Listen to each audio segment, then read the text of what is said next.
won't tell you all. We're not going to start for a minute or so. So if you want to keep chatting. On behalf of the Friends of the Concord Free Public Library, I'd like to welcome you to the 16th Ruth Ratner Miller Award for Excellence in American History, where we will honor the 2013 recipient, Drew Gilpin Faust. This award was offered to the Concord Library in 2001 by Concord resident Richard Miller to honor the legacy of his mother, a founding member of the Holocaust Commission and Holocaust Museum in Washington, D.C. Mrs. Miller believed that history was not merely desirable, but a civic and religious duty. Mr. Miller and his sister Gabrielle continue to support this special award. It has not only been given to distinguished American historians, but also to individuals who have made history. Tonight, we honor someone who has done both. Please join us for a reception and book signing following the program, and a quick reminder to turn off your cell phones. I now have the honor of introducing the introducer this evening. Walter Burge has a bachelor's and master's degree from Harvard University, where he met his wife, Susan, who edited his papers.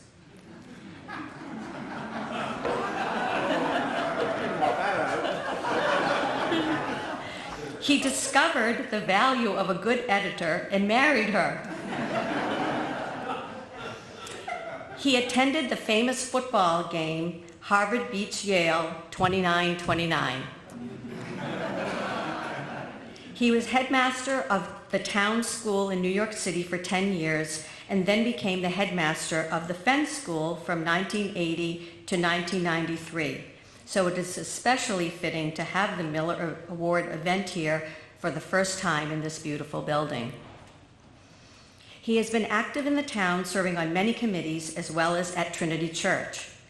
And last but not least, he served as a trustee of the Concord Free Public Library Corporation and board president. Walter is Plato, Mark Twain, and Mr. Chips all rolled into one. It is my great pleasure to present Walter Burge.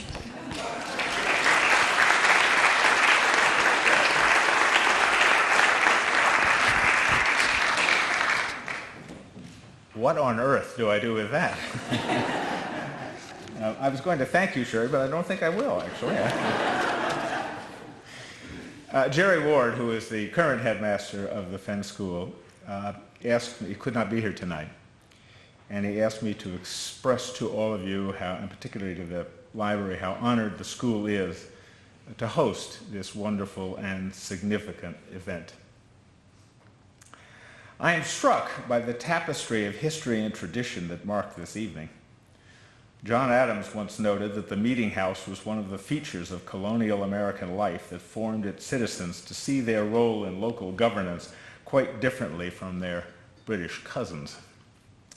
The meeting house was a place of debate, education, and community. One came to participate, but also to listen and to learn. To this day, Concord loves its meeting houses. How fitting that this community should come together on this occasion in the Fenn School meeting house, where in classic New England tradition, the school community comes together to be unified in the quest to learn and to be inspired. The second thread in the tapestry of the evening is that we are welcoming a president of Harvard back to Concord, which was once and briefly home to the university. In 1775 and 76, the college was located in Concord, while George Washington's troops were housed in Cambridge. It is reported that Harvard awarded its first Doctor of Laws degree to General Washington in April of 1776. We all know what happened a year earlier. We are therefore pleased to welcome the president of Harvard back to your western outpost. Concord is well known to our honoree, as she is a distinguished graduate of Concord Academy. There is a sense that this evening's weaving draws us all warmly to this place and time. Drew Gilpin Faust is the 28th president of Harvard and the Lincoln Professor of History in Harvard's Faculty of Arts and Sciences. Dr. Faust is an historian of the American South and the Civil War. Logically, she grew up in Virginia's Shenandoah Valley, and after attending Concord Academy, went on to Bryn Mawr College, where she graduated magna cum laude. She later went on to attain her doctoral degree in American civilization at the University of Pennsylvania. She served as Annenberg Professor of History at the University of Pennsylvania, where she taught for 25 years. Most significant to this old teacher is that she won 2 awards for distinguished teaching. Dr. Faust was the founding dean of the Radcliffe Institute for Advanced Study at Harvard, guiding its transformation from a college to a scholarly institute. Our honoree serves on numerous boards. She served as president of the Southern Historical Association, vice president of the American Historical Association, and on the executive boards of the Organization of American Historians and the Society of American Historians. Dr. Faust has written 6 books, the latest of which, The Republic of Suffering and Death in the American Civil War, won the Bancroft Prize in 2009 and was a finalist for a Pulitzer Prize. This Republic of Suffering was the basis for a 2012 episode of PBS's American Experience documentary directed by Rick Burns, entitled Death and the Civil War. And now here we have to come to confession time. I must admit that the subject and title of the work was daunting for me. Too dark, too heavy, and probably a little wearisome to read. But given the occasion and my role in it, I felt the need to overcome my misgivings, and I plunged in. My preconceptions were totally wrong. The book is, of course, scholarly. It is beautifully crafted. But what took me by surprise was how I was drawn into the story and how deeply I was moved. It is, in a phrase, the work of a master teacher. It is my profound honor to present to you this year's winner of the Ruth Ratner Milner Prize in History, Drew Gilpin Faust.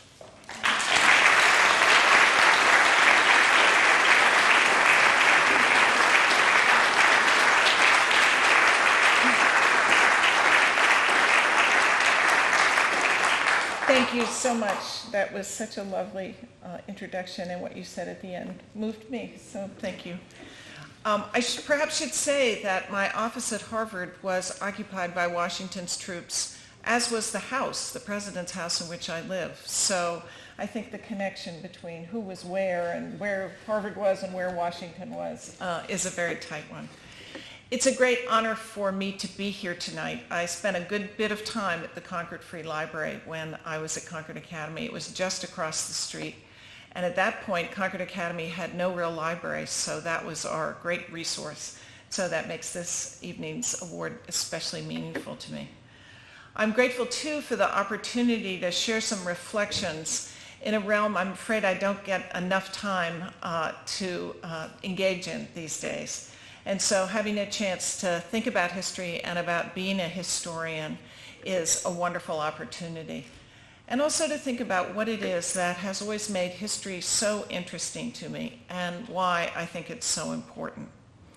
I believe that history's most powerful impact is that it gives us a sense of the contingency of our lives.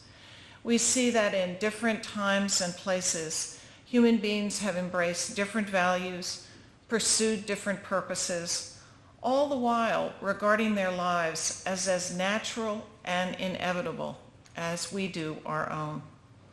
So history challenges us to look at the taken for grantedness of our lives. It helps us to see that all lives are fashioned and chosen, even if they are shaped by different conditions and circumstances. It helps us see that our lives, could be otherwise, that lives have been otherwise. It's a powerful realization, I think, to see through history that it could be otherwise for us, and we could make it so. When we understand our lives to be contingent, I believe we begin to understand that we have, as individuals, choices and agency. My first extended historical inquiry, my PhD dissertation written about 1,000 years ago, grew out of this sense of what the past had to offer us.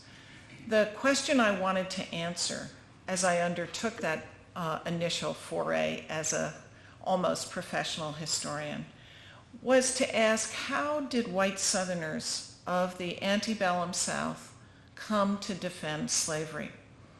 How did people who regarded themselves as good Christians, who loved their families and their children, who thought of themselves as moral, upstanding citizens, how could they advance these abhorrent and to us unthinkable views?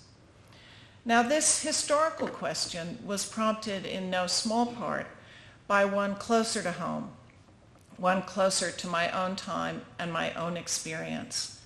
How did my family and the people I knew all around me in Virginia of the 1950s and 60s, where I grew up, how did they come to defend segregation? And the larger implication, perhaps, in those kinds of questions is for all of us to ask ourselves, what are we defending in our own time that might appall our great-grandchildren a century hence?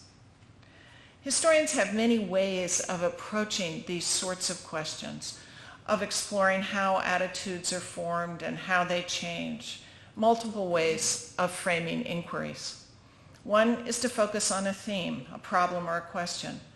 My last book took this form.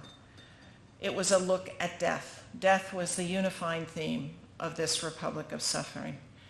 And the question I asked was centered on my growing recognition as I started to do the research for that book, that in the 4 short years of Civil War, there were enormous changes in attitudes and practices, changes in the sense of obligation to the dead that emerged from that tragedy of Civil War and from the enormous death toll that it brought to the American people. It's now estimated that probably about 750,000 individuals died in the Civil War. If you take that as a percentage of the U.S. population at that time, a proportional amount of dead today would be 7 million individuals. Just imagine what the impact of that would be on our society and on our lives. And that was the question I wanted to ask. And I wanted to ask it at every level, from the logistical one of what did the armies do with the bodies at the end of a battle when there were bodies strewn across a field at Antietam or Shiloh or Gettysburg? Then to ask, how did Americans North and South mourn these dead? How did indeed individuals even find out that they'd lost loved ones? How were the bereaved notified, or were they? And in fact, they usually weren't, of these losses. How did Americans North and South explain the political meaning of so many people dying for the nation? And how did Americans come to regard a God who, in the words of the Southern poet Sidney Lanier, seemed to have the heart to allow such devastation? At the outset of the Civil War, there were no dog tags to identify soldiers, no procedures for notifying next of kin, no burial units in military regiments and brigades, no sense of government obligation for the dead. By the end of the war, there had emerged grave registration systems, a pension system, and a national cemetery system in which the government took explicit responsibility for those who had given their lives. I saw in this the power of catastrophe to generate change in attitudes and behavior. I saw how the unthinkable could make new things thinkable and make new choices seem available to humans. in a time that was changing so rapidly around them. So that was an undertaking in which I looked through a theme at a larger set of questions about changes in human attitudes, choices, and contingencies. Another way to look at these problems is to not look at a theme, but look at life. And I found that the power of biography as a window into understanding the deep questions of history is another marvelous tool in the historian's toolkit. You can see contingency and choice refracted within the structure of a single life. One of my 6 books is a biography, and I loved writing that book. I loved the way a life can serve as a kind of lens or a sampling device for an age, for a society.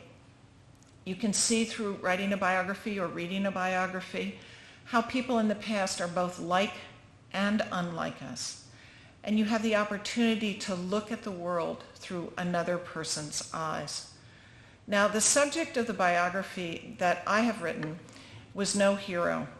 I chose to write about a South Carolina planter of the antebellum period named James Henry Hammond, who was a congressman, a governor, and the U.S. senator from South Carolina at the time of secession. He left voluminous records about every aspect of his life: how he made agricultural decisions on the plantation, his intense involvement in politics over more than 4 decades, detailed records about his slave families, their children, their grandchildren. I was able to recreate these families and see who was related to who, how they were treated, and how their lives unfolded in that era of oppression and unfreedom. And I could see quite deeply into this man's soul. Far from an admirable character, but a telling window into the mind of the South's master class. I hope that when I finish my current employments, I will someday write another biography, because I do love the possibilities in the form. And tonight I'd like to share with you a kind of mini biography, one that appeared as I was writing the book about death, one that I think illustrates some of the contingencies of life and illustrates as well how an individual can intersect with the larger forces of history, and how the choices and opportunities for change are presented to an individual in a particular time and place. This story, I think, also illustrates something of the pleasure of the historian's treasure hunt of discovery. And in addition, this individual has a Concord connection. His name was Edmund Whitman, and he was the driving force behind the effort to rebury the Union dead whose bodies had been scattered across the South in the course of the Civil War. This was a project that I had known nothing about before I started working on my book about death. And in fact, it's a effort that had been very little documented. Most historians I knew had not known about this reburial project that was undertaken by the federal government between 1866 and 1871. It was an absolutely enormous effort, because the goal was to scan the countryside and find every single Union body, try to identify who that body was, and then rebury it in what became the National Cemetery System. So it involved finding the dead, identifying them, and then establishing the National Cemetery System and interring these individuals within it. In those years between 1866 and 1871, ultimately 303,000 bodies were reburied under the auspices of this program. Now, if we think about the federal government at this time, the biggest thing it had ever done was fight the Civil War. But if you don't count that effort, it really had not undertaken very much in the way of massive projects or obligations. Most of the kinds of functions we think of as part of the federal government simply had not existed in that era. So for the government to do something this massive in scale was itself transformative of the understanding of the American people of what government should be. The effort ultimately led to not just the reburial of 303,000 bodies, but the identification of about 54% of those that were reburied. It was not meant to be just about moving bodies, but also restoring identity and dignity to those who had lost their lives in service of the nation.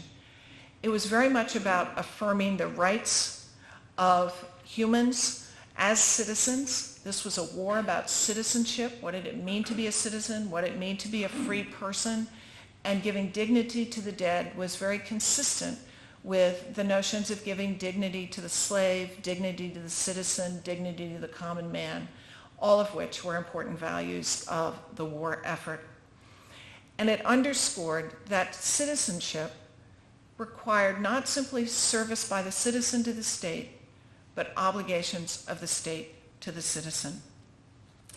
So if this effort was not widely known, its leading force, Edmund Whitman, was even less well known. He was the individual who supervised this undertaking in the western part of the South.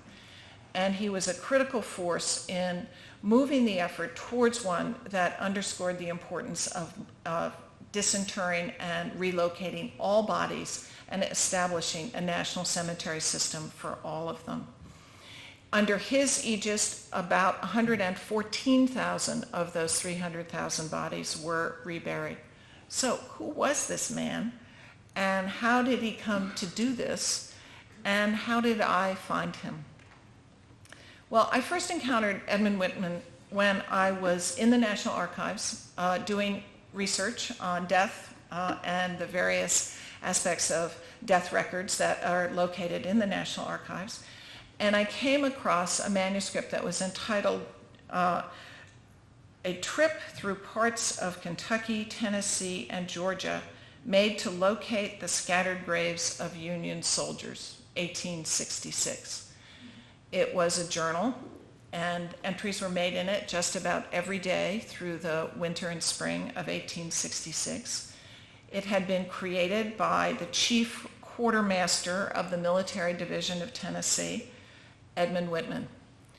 In December 1865, he had been assigned to do a survey of bodies of the Union dead in the Western South to see if their graves were being cared for, to see what condition these graves were in, and he was supposed to report to the Quartermaster General, Montgomery Meigs, in Washington, D.C. So as Edmund Whitman got this assignment, he thought to himself that there must be somewhere an individual who knew something about every grave that had been dug across the Western South.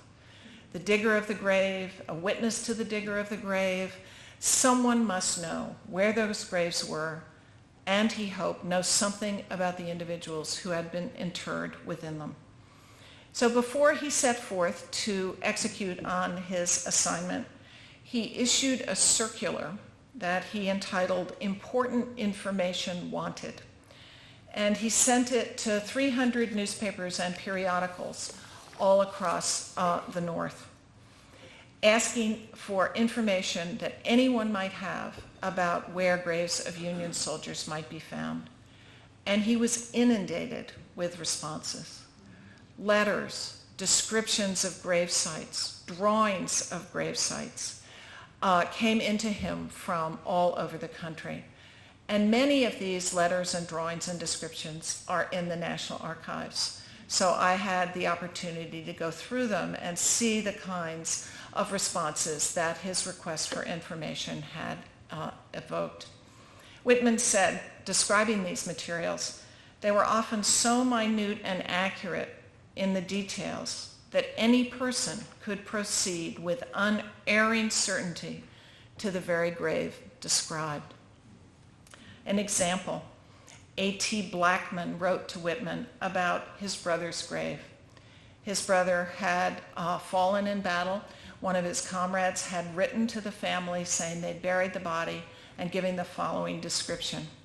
His brother, he said, was buried 5 miles east of Vicksburg in an orchard near the railroad. The grave is under and to the south side of the 4th apple tree in the 3rd row of trees, counting from the side nearest Vicksburg. Whitman found the body exactly where it was described. Now, if you consider that in the Civil War, there were no identification badges, the majority of soldiers who fell were never identified. Think of the families waiting, hoping to learn something of their lost loved ones. Where had they died? Had they died? Where were they buried? Could they ever retrieve the bodies? Think about how meaningful it was for the Blackman family to know that this body was found, for other families that Whitman was able to identify for whom Edmund Whitman was able to identify their children or brothers or husbands. Think of what that meant to all of them. The materials that Whitman received came from a variety of sources: chaplains who'd kept lists of regimental dead, soldiers who simply in idle moments would write down the names on grave sites or information about comrades who had been buried, sanitary commission agents, a large voluntary society who sent civilians across the countryside of battle, and they kept records. None of these people really knew what they were ever going to do with this information, but they held on to it almost as if they were waiting for this call from Edmund Whitman to request the information so he could act upon it. When I thought about this, it seemed to me a little bit like Gabriel's trumpet raising the names and memories of the dead, and also raising this army of record keepers who had kept records during the war, knowing somehow it was important to record this information, but never knowing what they'd be able to do with it. So with these letters and descriptions and drawings in hand, Edmund Whitman left Nashville in March of 1866. He had a party of 10 clerks and soldiers who accompanied him, and he soon added 11 more. So this band of 25 or so individuals set forth to find the graves. Interestingly, these were overwhelmingly detailed soldiers from the United States colored troops. Black soldiers who had fought during the war had not yet been demobilized. If one looks at the pattern of gravediggers during the war, overwhelmingly they were African Americans. This was a kind of work that was seen as not desirable, and so many of those who cared for the dead in the military ranks were the U.S. colored troops, and that was the pattern that was replicated in the assistants assigned to help Edmund Whitman. So as he set forth, he wrote in his journal, describing the area he entered as one vast charnel house of the dead. He saw bodies everywhere, on riverbanks, on hillsides, at railroad crossings. He estimated that there were 40,000 bodies between Nashville and Vicksburg. He was a quartermaster, very orderly person, and he developed a system for entering an area and scanning the area and raising information to try to find the scattered bodies. He had 11 steps that he would follow in each venue, and he undertook this work with great vehemence. As the spring wore on, he became possessed of a growing sense of urgency. He had been told to assess the state of the graves, to try to identify any he could, but he initially did not have the assignment of moving all the graves. But as he saw the state of the graves and the ways in which they were being treated by the ever more recalcitrant and resistant ex-Confederates, he began to lobby to have all the graves moved into a national set of national cemeteries. He found stories of vandalism of Union graves, of Union soldiers plowed up during spring plowing with simple disregard on the part of the Southerners who were doing so. Stories of growing Southern defiance and violence against the corpses of the Union dead. And so Whitman argued successfully that the National Cemetery System should be the recipient of all of these honored Union slain. Throughout his story, he talked frequently of the role of Southern African Americans, not simply the U.S. colored troops associated with him, accompanying him, but also the ex-slaves across the South, who he realized had been caring for the bodies of Union dead throughout the war. He wrote, for example, of a cemetery 2 miles from Savannah that held 77 graves of colored soldiers, as he put it, in a Negro cemetery. A black carpenter had made coffins for all these dead Union soldiers and had kept information about their identities. In Bowling Green, Kentucky, he found a cemetery where 1,000 Union soldiers, black and white, were buried together and tended to by an African colored church. And he also found that his best informants, those who would be most likely in a community to have information about the Union dead and to be willing to share it with him, were the members of the African American community. And so he said that justice to the race of freedmen, that little phrase is a quote, required that they be given significant credit for his ability to find and identify so many of the Union dead. As he continued through this project, you can just feel the emotion and sense of purpose shining through his journal and his correspondence.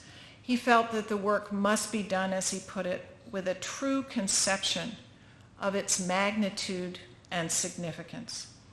And he talked about the importance of recognizing the obligations of the federal government, which had the duty of, as he put it, stewardship, the account of which must be rendered to the spirit of humanity and Christian patriotism. The government, he felt, owed this to the friends of Republican liberty and of human freedom and progress throughout the world, to the free people of the North, whose dearest sons have been sacrificed to the demon of slavery and whose choicest treasures have been poured out. He underscored that this war had been fought not by an army of mercenaries, but by an army of citizens who were executing their duty and citizens to whom duties were owed. And he also was so proud that the nation was supporting his efforts and was supporting the reburial movement because, he said, such a consecration of a nation's power and resources to a sentiment the world has never witnessed. To a sentiment. What he meant was there was no instrumental purpose in this effort. It was because people valued the dead, people valued the dignity of the dead, and that in itself was proving to be reason enough to invest in this effort. So Edmund Whitman had wanted the dead remembered, and I began to think that he should be remembered. And I began to explore who he was and to try to find out more than I had been able to find out from these documents in the National Archives. So the first thing I found out stunned me, which is he went to Harvard. So it seemed sort of fated, perhaps, that I would be so captivated by this individual and the work he had done. Edmund Whitman was born in Bridgewater, Massachusetts in 1812. He was a farm boy.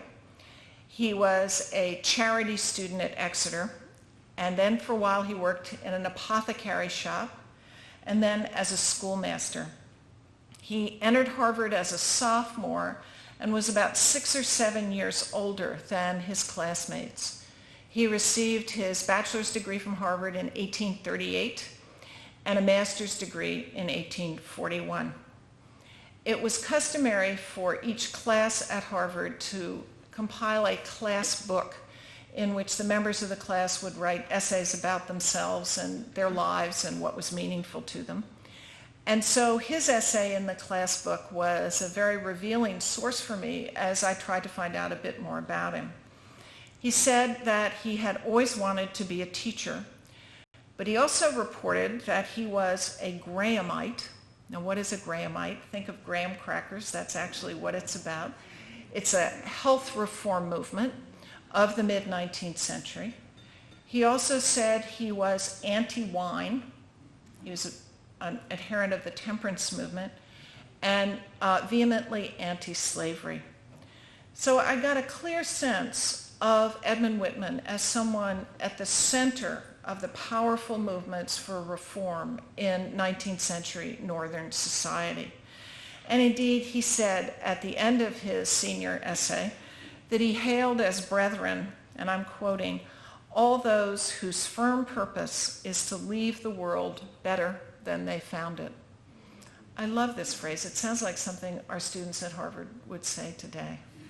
But he was very clear that he was going to build a better world, and he was trying a variety of different realms in which he might be able to accomplish that goal. After he graduated, he became headmaster of a school in Cambridge, but he became increasingly more involved with anti-slavery radicals. In 1854, he took up a post as the agent of the Massachusetts-Kansas Commission, and he moved to Lawrence, Kansas. Now, what was the Kansas Commission?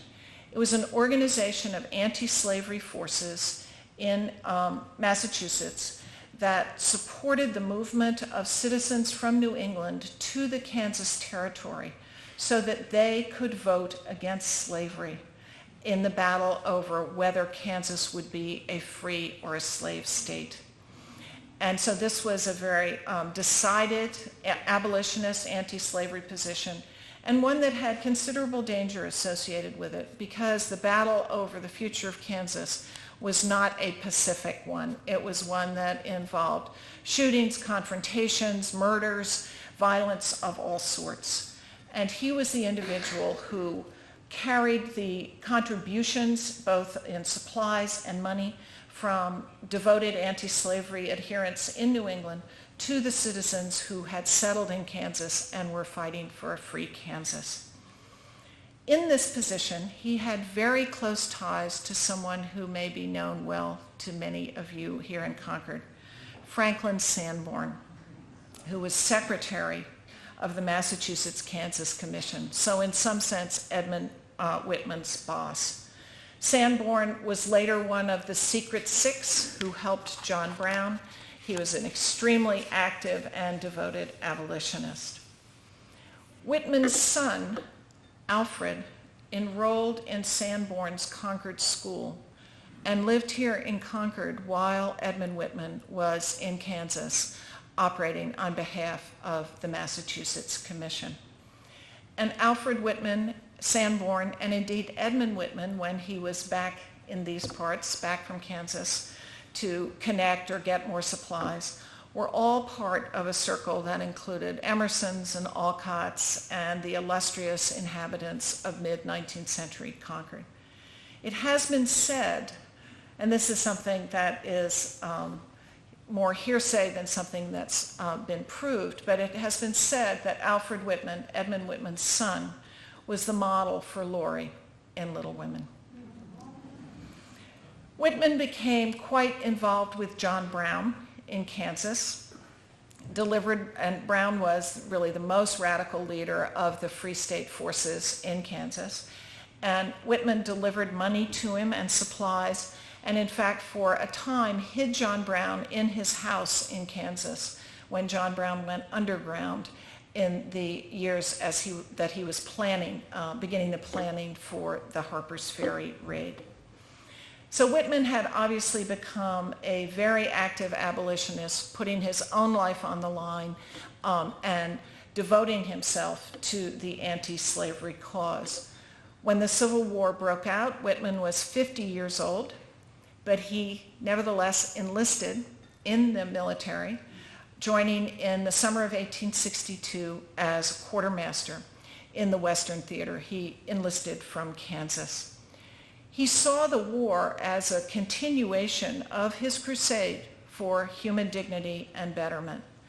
And the reform impulse that had always motivated him came to settle most decidedly on abolition. Whitman's life was a crusade for human rights. And in the post-war context, after Union victory, that devotion to human rights came to express itself in his devotion to honoring and giving dignity to the dead. The rights of the living and the rights of the dead came to hold parallel importance in Whitman's life. The thread of his life, the manner in which his beliefs and commitment led him to the Concord reformers, to anti-slavery, to Kansas, and then to the reburial movement, gave me a much deeper understanding of that reburial movement, of its relationships to broader patterns of reform and to changing notions about citizenship and democracy in the Civil War era. Whitman and others like him were committed to the idea that they lived in a newly enlightened age of growing humanitarianism, that the 19th century was a better time than those that had preceded it, because there was new and deepened understanding of what was owed to human beings and what they owed to one another. And burial and commemoration became a central and critical part of this. Whitman spoke so proudly of that idea of the dedication of a nation's power and resources to a sentiment. Caring for the dead, he recognized, did not have an instrumental purpose. In what he saw as an increasingly materialistic age, honoring the dead represented a different set of values, one that needed to be affirmed, a belief in the fundamental importance of humanity. Whitman's life seems to me a wonderful window into how change happens, how this revolution in the treatment of the dead came to be, and how the choices and commitments of a single individual contributed to that change. We can see in it perhaps how things we take for granted now. I was so astonished when I realized that there were no processes for notifying next of kin. It just seemed unimaginable to me. And yet what we take for granted in treatment of the dead in war was not at all what was taken for granted in 1861. So with Whitman, I could see how the choices and actions of individuals, their dedication, to use Whitman's words again, of leaving the world better than they found it, how these kinds of actions have bequeathed to us that a world they have given us will be shaped by our choices and commitments for those who follow us.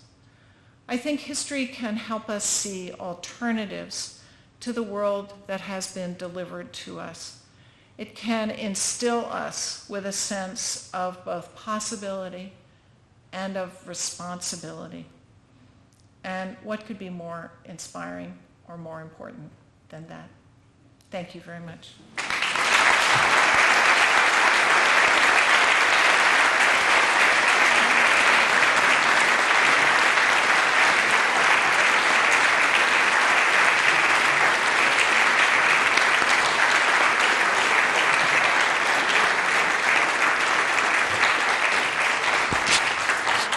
Thank you. We're going to allow a few minutes, maybe 5 minutes or so, for questions of Dr. Faust. So if there are any from the audience, she'll be happy to take them. Yes? Thank you for that wonderful evolving research and story. It was very gratifying to hear it. I'm curious as to, without getting into any morbidity, but the operational elements that unfolded with regard to the medical, hygienic, transfer of bodies, etc.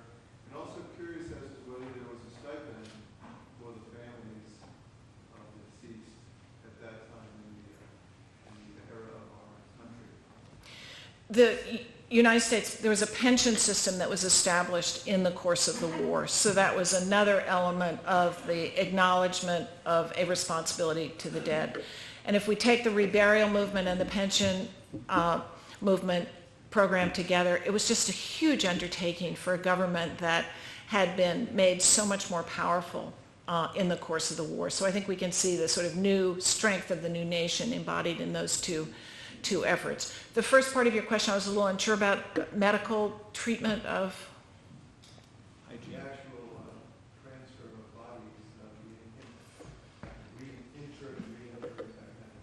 Well, there was a lot of anxiety about doing it in the summer months. They would stop after a certain time in the summer and then take it up again in the fall.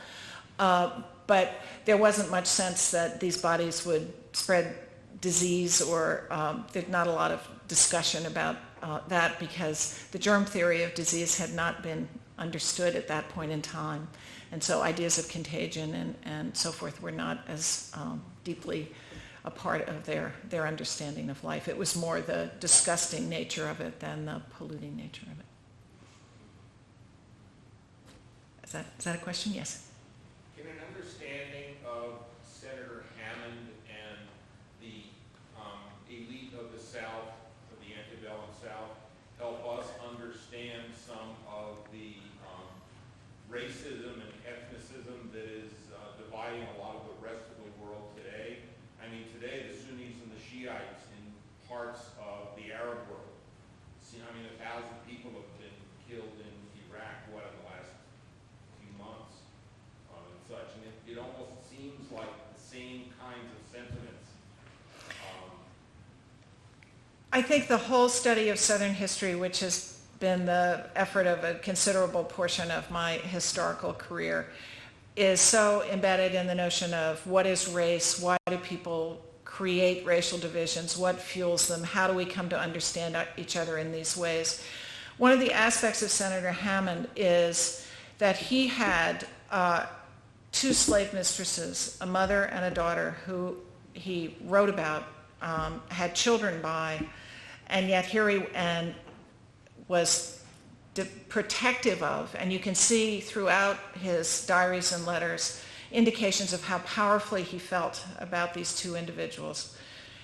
And yet, at the same time, he would have to treat their children, his children, as slaves in order to uphold the system.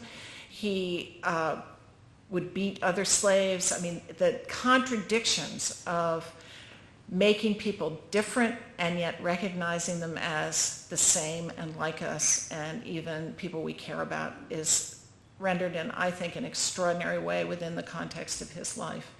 And so I believe, and I've always felt, that looking at the 19th century and the way race operated in the 19th century can tell us so much about how race operates in this country, how difference is addressed throughout the world. So I would say all of the kinds of differences that you mentioned, as well as others, are a set of human challenges that history illuminates in very vivid ways. Let me give a little plug to a film I saw a week ago. It's a very difficult film to watch, 12 Years a Slave. I don't know if any of you have seen it yet. But the portrait of the horrible planter Epps and his engagement with a slave woman that he owns, who he mistreats terribly but is clearly deeply attached to. It's just that contradiction is rendered extraordinarily well in that film. So I don't want to say it's not hard to watch. Don't go thinking it's going to be fun. It's not fun, but it's extremely illuminating. Yes, in the purple. Was anyone in the South doing any sort of comparable work for Southern? Mm-hmm. This is a great question. The federal program included only Union dead. And I think you could probably see in some of the descriptions of the purposes of it why it was Union dead. These were those who served their nation. It was so tied up in Whitman's mind with anti-slavery, and it seemed logical to people with those kinds of views to have this just be for those who fought for the Union. White Southerners resented this enormously, and I think it reinforced some of the backlash against rejoining the nation. But in the South, white women became the agents of similar efforts at reburial, organizing associations through churches, civic groups, and mobilizing support for the reburial of tens of thousands of Southern Confederate dead, usually in areas where large numbers of battles had been fought. In Virginia, around Richmond, for example, there were large numbers of dead who were retrieved from the fields of battle and reburied in places like Petersburg. I think there are 30,000 reburied in Petersburg, in Hollywood Cemetery in Richmond, and so forth. So it became a kind of civic movement, often associated with what I would see as the emergence of lost cause sentiments and anti-Northern sentiments within the South. Yes? Yeah, with the reburial, the Union Army in general, all kinds of administrative problems. I wonder what examples or lessons you were able to bring to your current job.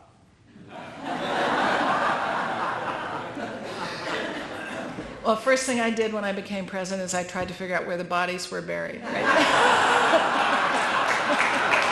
Sorry. I couldn't resist that. I couldn't resist that. People ask me often, what does being a historian have to do with being president of Harvard? And let me move beyond just the reburial movement and say, understanding what brings about change, how people resist change, embrace change, what enables them to do that, I think that is a critical part of leading an organization. And so I've thought a lot about that very intent. I've been president now longer than the Civil War lasted, and look at all the changes that happened in the Civil War. So when I think about bringing change to a group of people, what kind of leadership does it take? What kind of reassurances does it take? What are the elements that enable it to happen? So that would be how I would see a parallel between my old job and my new job. Other questions? There's one more at the back. There we go. Yes. Did the U.S. Sanitary Commission have anything to do with the reinterment of bodies actually during the war? During the war itself, the Sanitary Commission often was very active in helping to identify the dead, notify next of kin, sometimes disinter bodies and send them north to kin who wanted the shipment to be made, and they'd send money down to have the body embalmed perhaps and packed and sent home. So the Sanitary Commission was very active and a huge contributor to identifying the dead and caring for them and letting next of kin know what had happened to individuals who had died. By the time Edmund Whitman started his efforts in 1866, the Sanitary Commission had more or less disbanded and wasn't active anymore in an official way. So Whitman's efforts, 1866 to 71, were with a military aegis and with troops from the United States Army. Should I keep going? I think we'll hold off now, and we'll also have an opportunity later to talk to Dr. Faust. So if we can, thank you very much. Thank you very much.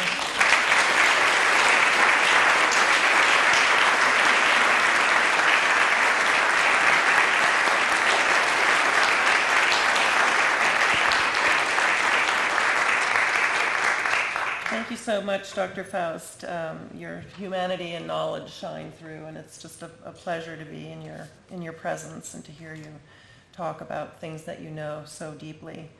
I'm Christine Lamb, the president of the Friends of the Concord Public Library, and we recognize that in the award, which is now what we're going into, that part of this evening's program, that we're giving to Dr. Faust tonight is one of many that she's received and will continue to receive during her lifetime. But we're delighted to present her with the Ruth Ratner Miller Memorial Award for Excellence in American History. In doing so, we honor Mrs. Miller's commitment to the role of remembrance in our lives, and we also acknowledge our library's role in preserving our past. I'd like to say a word about the award, which is unusual, and I'm going to show it. It has a story to it. There's also a financial component to the award, which we're not showing, but this is this is a beautiful object. When Concord's first permanent library building, a neo-Gothic structure, was built in 1873, it was surrounded by an iron fence whose posts were capped by finials like this one. During the 1930 renovation of the library, the fence was removed with only the finials saved. Some years later, a tradition began and continues today, whereby retiring trustees and others who've made outstanding contributions on behalf of the library were awarded a finial. And so, Dr. Faust, if you'd come forward, we'd like to present you.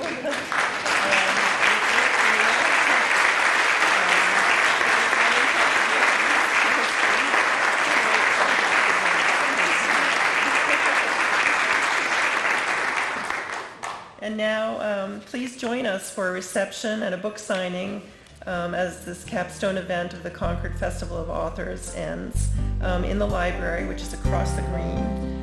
Dr. Faust will be there for a while with us. Thank you again.